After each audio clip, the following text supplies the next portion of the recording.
here with Animal Love Languages, your friendly neighborhood host of Let's Talk to Animals. And we have been talking quite a bit about animal communication made practical, simple, and we've also been talking quite a bit about pet grief and loss. As many of you know, I recently lost my precious soulbird of 24 years. I raised him from a 5-week-old chick, and it was a very sudden, very unexpected loss. So in the last episode in particular, I talked quite a bit more about navigating that transition with him, and I have been sharing over on Instagram about some of the different ways that Pearl has returned to me from the spirit side. And so I thought I would spend this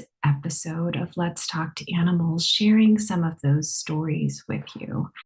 And I also want to issue you a special invitation. It's a pet grief support and pet Reiki experience carefully curated just for you. And in honor of Pearl's 24 years, the cost for this 2-hour workshop is just $24. It's going to be live on Zoom with me. Lots of amazing information. And you can head over to animallovelanguages.com/enroll to claim your spot. I do want to make you aware of this now because spaces are limited.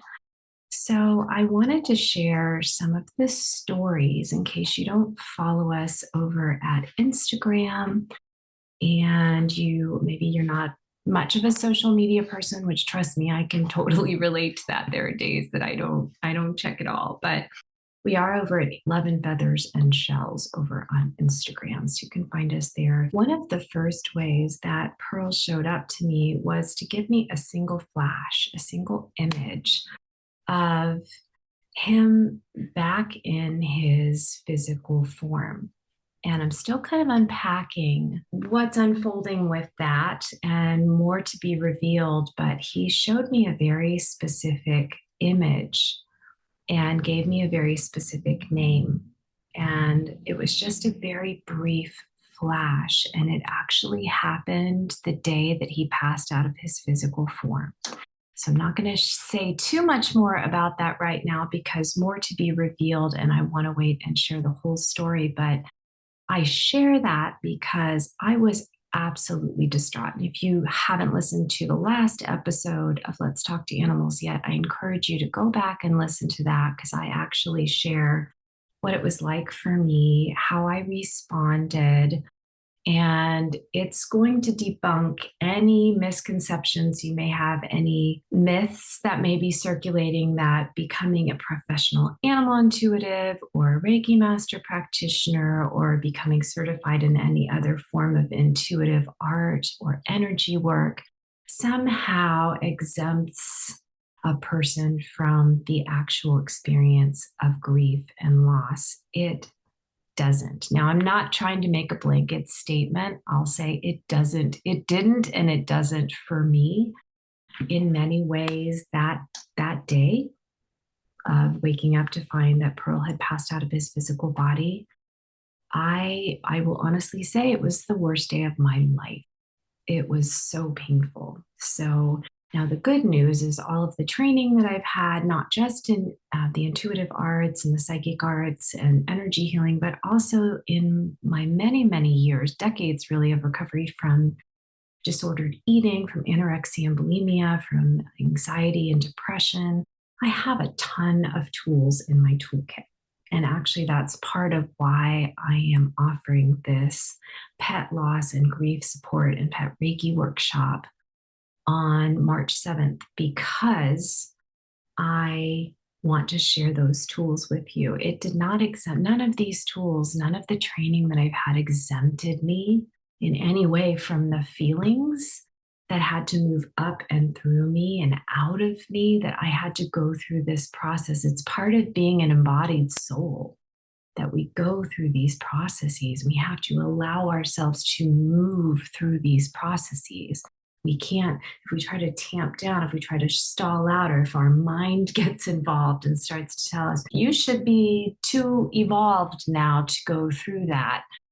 Definitely go back and listen to the last episode. I shared a story about how Jesus responded to his friend Lazarus's death. And whether you hail from a Christian tradition, or you're kind of all inclusive like I am, or you have another tradition, stories like this abound. Of we see very highly evolved souls, and the main difference is they know to allow themselves to actually go through and move through this grief process. And the more allowing there is, the less stuckness and the less extended the process becomes. I don't think stuckness is a word, by the way, but the less painful and stressful the grieving process becomes, because there's this part of us that says, okay, I'm okay. I accept this. I know I need to move through this. It's not very pleasant for me, but it's also it's not terminal. It's not going to last forever.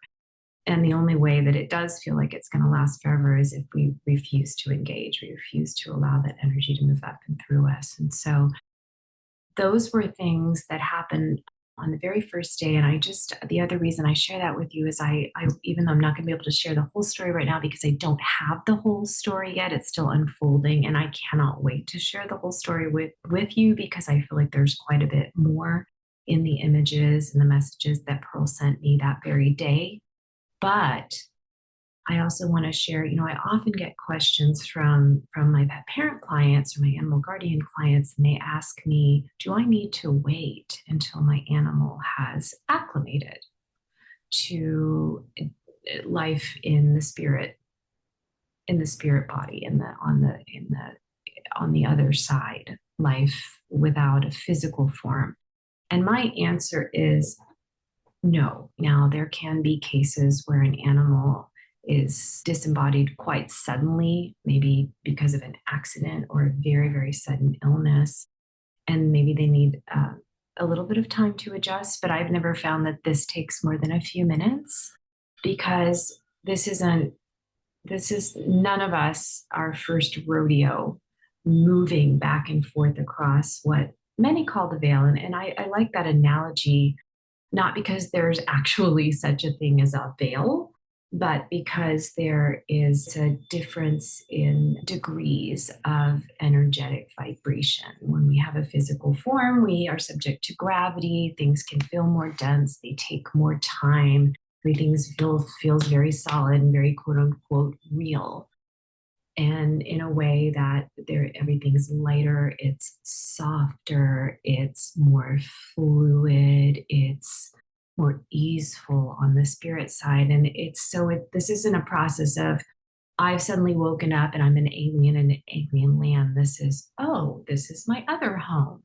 And so the acclimatization, sorry, I don't think that's a word either, process, it's more like you have a winter home and a summer home. And when you go to your summer home, maybe it feels a little different. Maybe there's a few little details that are missing. Maybe there are birds nesting on your porch and they weren't there when you left last fall, but you still recognize it as home. And so this is why I personally, unless the animal specifically tells me otherwise, I have never found that there's a need to wait to reconnect and to continue the conversation and continue sharing. Pearl has also made it very clear to me it's very important for me to share how I'm feeling with him.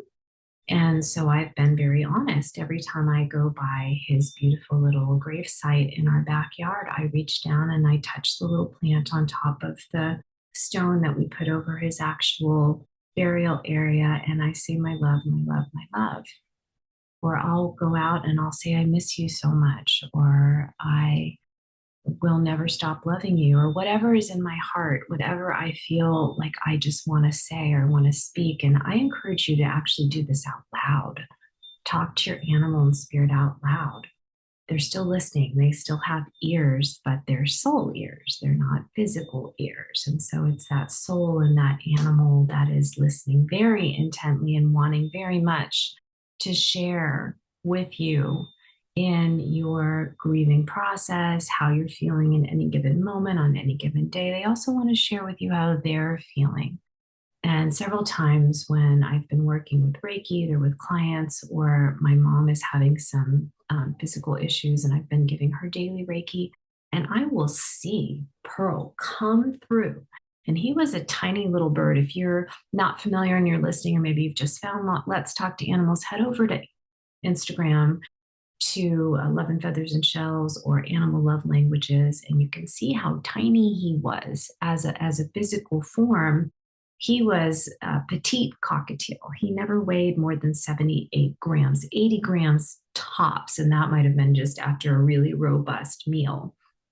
And so, I mean, there are fledgling cockatiels who outweigh him significantly. So he was always a very tiny bird in his physical form, but his presence, his energy was like an eagle.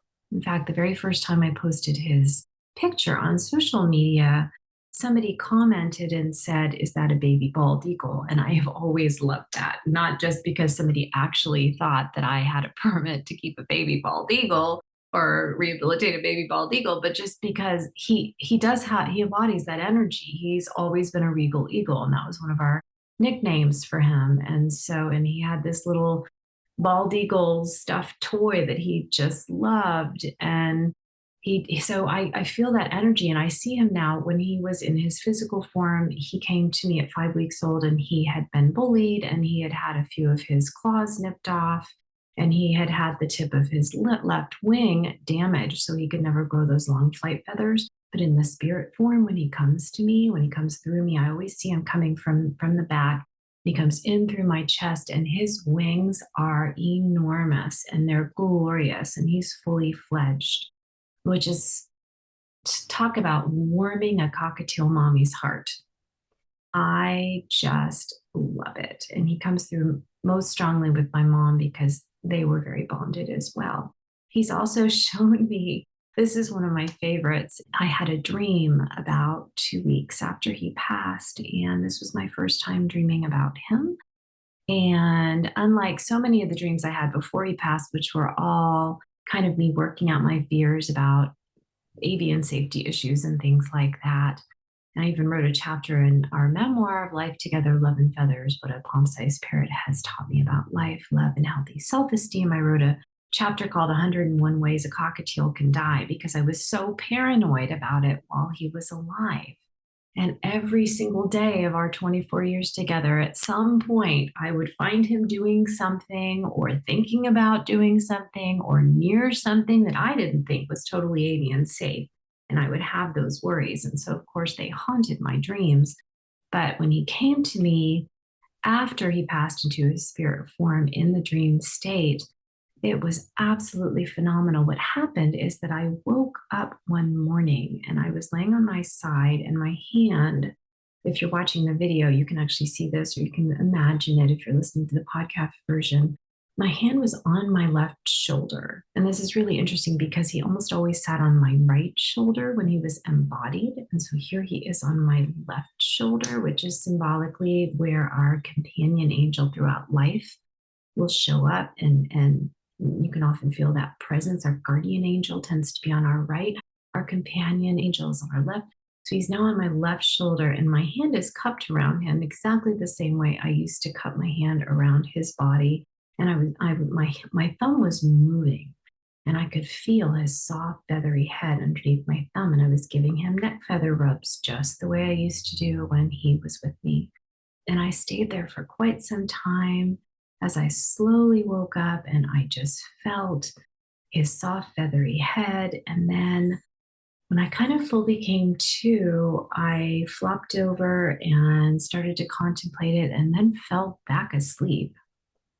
And what I saw was so remarkable. My dad passed a year and a half ago, and Pearl and my dad were bonded at the beak. They were just two peas in a pod. Pearl would sit on my dad's shoulder. My dad would play guitar and Pearl would sing lead. They had their thing. So in the dream, I saw my dad sitting on the couch with his TV tray and his lunch. just like they often sat when Pearl was in his physical form. And Pearl was in the middle. Dad had a plate, like a shallow, large bowl, and there was a lot of greenery in it. And Pearl loved greens. He loved chewing on greens. And then there was a pita bread in the middle of it. My mom likes to make these salad wrap things with homemade pita bread. So there's this pita bread in the middle that made kind of a tent. And in the middle, this is in the dream, my dad's sitting there eating his lunch, and in the middle of his bowl, underneath the pita bread tent, was a little gray and white feathery head. And this was so like the two of them. Pearl knew that he could just run down my dad's shoulder and just jump into the middle of his plate and eat whatever he wanted. Dad let him chew on newspapers and library books and remote controls and anything that he wanted to chew on. So the moment he would see my dad when I would bring him over to visit, he would just lean off the edge of my shoulder and start flapping, like he'd hold his wings out and start flapping, and he would just go to my dad and then forget that I existed for the rest of the day. He just was over to get pampered and spoiled by his grandbird parents.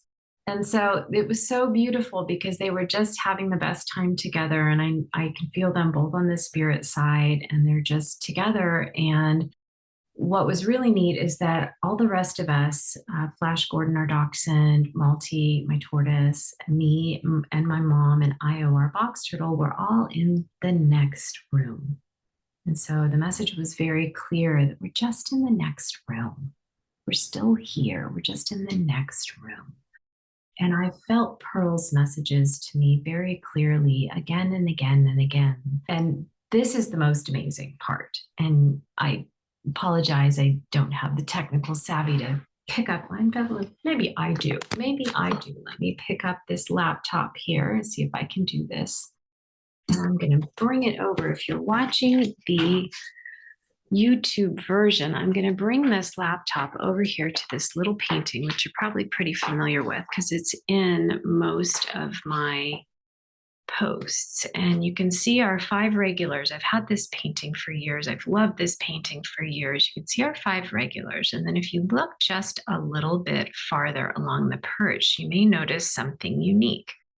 This appeared a few days ago, and I posted about it on our Instagram. There is now this outline of a cockatiel. And I'm going to bring it closer so you can see it. There's an image of a cockatiel. And just because I wanted to make sure that my eyes weren't playing tricks on me, I brought my mom in and I asked her to look at the perch and tell me what she saw that was new and different. And she saw it right away. Mr. Pearl has shown up and is now sitting on the perch. He is watching over me. He's watching over all of us. This is the area where I do my posts and I do all of the work that I do as an animal communicator and the Reiki healing, lead workshops, and do my yoga and all kinds of important things in my life. And Pearl has installed himself on the perch so he can supervise, just like he used to do when he was embodied. And so I share all of this on this week's episode because I want to encourage you. If your heart is just feeling heavy, if it's feeling closed to miracles, if you've we do this, we kind of go into lockdown when we have a great loss or a great grief. And for many of us, we've had quite a few of them. These past couple of years have brought shock after shock to the fundamental wiring of our fight, flight, or freeze survival system, as well as to our very sensitive emotional system, to our minds, to our physical bodies. And we're reeling on so many levels. We're weary. And so when a new grief presents itself, sometimes it can just feel like, okay, enough is enough. I have to draw the line somewhere. I can't take anymore. And I will admit freely that I felt that way at first when I found Pearl. All of a sudden, I was not prepared for it at all. Everything had been fine the night before. And I had this moment where I was like, anything but this. I can't do this anymore. And so I want you to know that I get it. I do. We shut down. We do. Sometimes it's the smart thing to do in the moment. It keeps us alive. At least we're still breathing. I mean, there is such a thing as broken heart syndrome. It's an emotional response that's so deep and catastrophic. It mimics the experience of a heart attack and it can kill you. So sometimes shutting down is the right choice. Sometimes that's the smart play. And yet there comes a time when the immediacy of the threat has passed. We realize, okay, I did actually survive that thing that I thought I wouldn't survive. And now I have to make a choice. Am I just going to exist, or am I still wanting more? I'm still here. I have a life to live. Am I just going to exist and survive? Or do I still, deep down in my heart of hearts and my soul of souls, do I still want to thrive? Do I still have hope? Do I still have dreams? Do I still, somewhere deep down inside me, want to connect in a love relationship of any kind? Again, it can be with a house plant, it can be with the tree in your front yard, it can be with the, for years I've had ladybug messengers come to me, and it's always one at a time, and they will land on me or they'll alight in an area where I just see them. And it's always kind of an atta girl message for me, like, chin up, you can, it's going to be okay. You're on the right path. And so, wherever that starting point is for you, I want to encourage you to let yourself out of lockdown. Allow yourself to open back up to feeling. Sometimes the grief can feel so intense and it can feel so debilitating that we get 90% of the way through it and then we think, okay, that's it. It's like, you've decided to run a marathon and you stop 3 yards from the finish line. And so sometimes what happens, many times I've witnessed this, and I've guided clients who have spent decades, 10 years, 20 years, 30 years grieving, unable to talk about the animal or the human loved one that they lost, unable to go back in and finish their grieving process so they can open back up again. And in an hour, in the space of an hour, just having a connection with another human soul who says, I get it, I understand. And by the way, you're really brave. It helps them. And there's this whole new birth that takes place. There's this whole new level that emerges that they didn't even realize was there. And so many things start to make sense. So many pieces start to fall into place because they went back and finished what they'd started and said yes to what doesn't kill me. Not only makes me stronger, but it makes me brighter. It makes me kinder. It makes me braver. It makes me more empathic. It makes me more intuitive. It makes me feel more alive.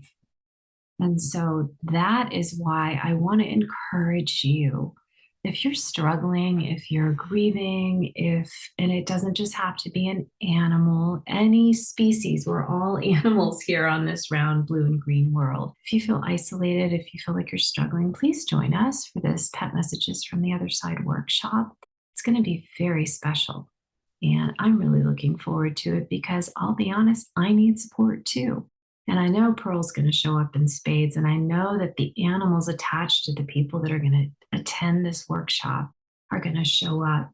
And I want you to be a part of it. I want you to have this experience along with us. And there is a possibility that anything wonderful could happen when we just re-engage and we open back up to the subtle miracle of reconnection on either side of the veil. In many ways, our animals, because most of the time they will pass before us, our animals remind us that this is another home. This isn't anything to be scared of. Our animals aren't scared of death the way that we are.